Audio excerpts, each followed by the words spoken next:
Praise the lord.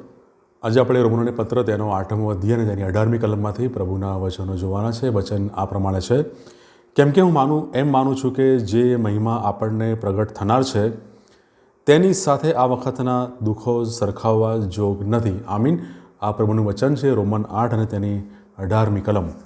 આજનો આપણો જે વિષય છે એ વિષય છે ઈશ્વરની કૃપા પર આધાર રાખવો।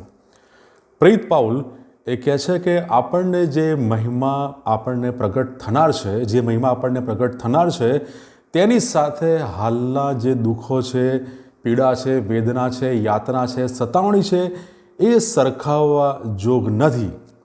શા માટે એ પીડાઓ, એ યાતનાઓ, એ સતાવણી, એ હાલના જે દુઃખ ને બધી બાબતો એ મહિમાની સાથે જે પ્રગટ થનાર છે તેની સાથે કેમ એ સરખાવવા જોગ નથી, એ પ્રેરિત પાઉલ આપણને એ જણાવે છે। અને આપણને પ્રશ્ન થાય કે પ્રેરિત પાઉલ એવું કેમ કહે છે? અને એ બધી બાબતોનો જે મૂળ સાર નીકળે છે કે એ બધી બાબતો પર આપણે ઈશ્વરની કૃપા પર આપણે આધાર રાખવો જોઈએ। કારણ કે જો આપણે માનવીય પ્રયત્નો સાથે અને માનવીય અક્કલ અને માનવીય જ્ઞાન સાથે જો આપણે એ આપણા પાપોનું પ્રાયશ્ચિત કરીશું તો ચોક્કસ એમાં આપણે નિષ્ફળ જઈશું।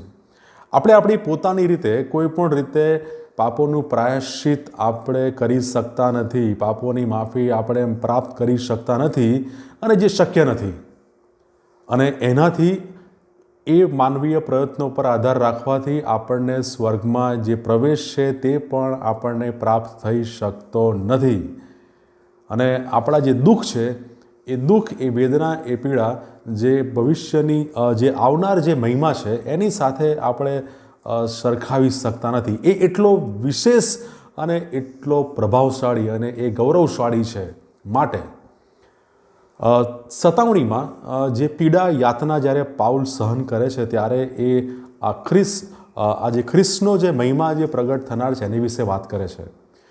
એને ઘણી બધી પીડા છે, માર ખાધો છે, જેલમાં સપડાયો છે, ઘણી બધી યાતના વેઠી છે, પણ એ બધી બાબતોથી પર એ ઈશ્વરનો મહિમા એ જુએ છે અને કહે છે કે મારા દુઃખો ઈશ્વરના મહિમા સાથે કોઈ રીતે એની કમ્પેરિઝન થઈ શકે નહીં। તો આજે આપણે જે જોઈએ છે કે ઈશ્વરની કૃપા પર આપણે જ્યારે આધાર રાખીએ છીએ, શા માટે આપણે એ જે પ્રગટ થનાર મહિમા છે એના માટે આપણે ઈશ્વરની જ કૃપા પર આધાર રાખવો જોઈએ અને કોઈ પણ રીતે આપણા જે હાલના જે દુઃખો, પીડા છે એની તરફ આપણે જોવું ના જોઈએ। શા માટે? મુખ્યત્વે 3 બાબતો આજે આપણે જોવા માંગીએ છીએ। શા માટે એ આવનાર મહિમા વિશે આપણે એકમાત્ર ઈશ્વરની કૃપા પર જ આપણે આધાર રાખવો જોઈએ। એમાં સૌથી પહેલી બાબત, આપણું જે નાગરિકત્વ છે એ નાગરિકતા એ આકાશમાં છે। પ્રેરિત પાઉલ ફિલિપીને કહે છે, ફિલિપીની મંડળીને ફિલિપી 3:20-21, નાગરિકતા એ આકાશમાં છે અને ખ્રિસ્ત આપણા શરીરોનું એવું રૂપાંતર કરશે કે તે તેમના મહિમાવંત શરીર જેવું થાય।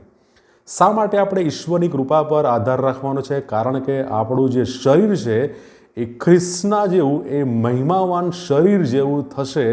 એટલા માટે આપણે ઈશ્વરની કૃપા પર આધાર રાખવાનો છે, કારણ કે આપણી નાગરિકતા એ આકાશમાં છે અને એ પ્રભુ ઈસુ ખ્રિસ્ત એ તેમના મહિમાવંત શરીર જેવું એ આપણા શરીરનું રૂપાંતર કરશે। માટે આપણે ઈશ્વરની કૃપા પર આધાર રાખવો જોઈએ। બીજી બાબત, ખ્રિસ્ત જે આપણું જીવન છે અને તે જ્યારે પ્રગટ થશે ત્યારે તમે પણ તેમની સાથે મહિમામાં પ્રગટ થશો। આપણે પણ ખ્રિસ્તની સાથે મહિમામાં પ્રગટ થઈશું। માટે આપણે ઈશ્વરની કૃપા પર આધાર રાખવાની જરૂર છે। કલોસીનો 3 અધ્યાય તેની 4 કલમ। આપણે ખ્રિસ્તની સાથે તેમના મહિમામાં પ્રગટ થઈશું, માટે આપણે ઈશ્વરની કૃપા પર આધાર રાખવાની જરૂર છે। ત્રીજી અને છેલ્લી બાબત, જ્યારે તે પ્રગટ થશે ત્યારે તેમના જેવા આપણે થઈશું। એટલે કે જેવા ખ્રિસ્ત છે એ ખ્રિસ્તના જેવા આપણે થઈશું। એ આપણને જણાવે છે 1 યોહાન તેનો 3 અધ્યાય અને 2 કલમ। ખ્રિસ્ત જ્યારે પ્રગટ થશે ત્યારે આપણે તેમના જેવા બનીશું, તેમના જેવા થઈશું। માટે આપણે ઈશ્વરની કૃપા પર આધાર રાખવો જરૂરી છે। ખ્રિસ્ત વિના આપણે આપણા પાપોને કારણે ઈશ્વરના મહિમામાં રૂપાંતર પામી શકતા નથી, ઈશ્વરના મહિમામાં ભાગીદાર બની શકતા નથી અને ઈશ્વરના મહિમાને યોગ્ય ઠરી શકતા નથી. કારણ કે રોમન 3:23 કહે છે બધાએ પાપ કર્યું છે અને બધા ઈશ્વરના મહિમાને વિશે અધૂરા છે. આપણે અધૂરા છે, નિર્બળ છે, પાપી છે, માટે આપણે ઈશ્વરની કૃપા પર વિશેષ આધાર રાખવો જોઈએ. હાલની સતાવણીની કન્ડિશનમાં, પીડાની, યાતનાની, વેદનાની કન્ડિશનમાં પણ ઈશ્વરની કૃપા પર આપણે વિશેષ આધાર રાખવો જોઈએ. એ રોમન 8 અને તેની 18મી કલમ જણાવે છે. કારણ કે આપણું શરીર એ તેમના જેવું મહિમાવંત શરીર થાય એટલા માટે, કારણ કે આપણે તેમની સાથે મહિમામાં પ્રગટ થઈશું એટલા માટે. અને ત્રીજું કારણ કે તેમના જેવા આપણે થયું, તે જ્યારે પ્રગટ થશે ત્યારે આપણે તેમના જેવા થઈશું, માટે આપણે ઈશ્વરની કૃપા પર વિશેષ આધાર રાખવો જોઈએ. પ્રભુ આ વચનો શીખવા સમજવા આપણા દરેકની સહાય અને મદદ કરે. God bless you.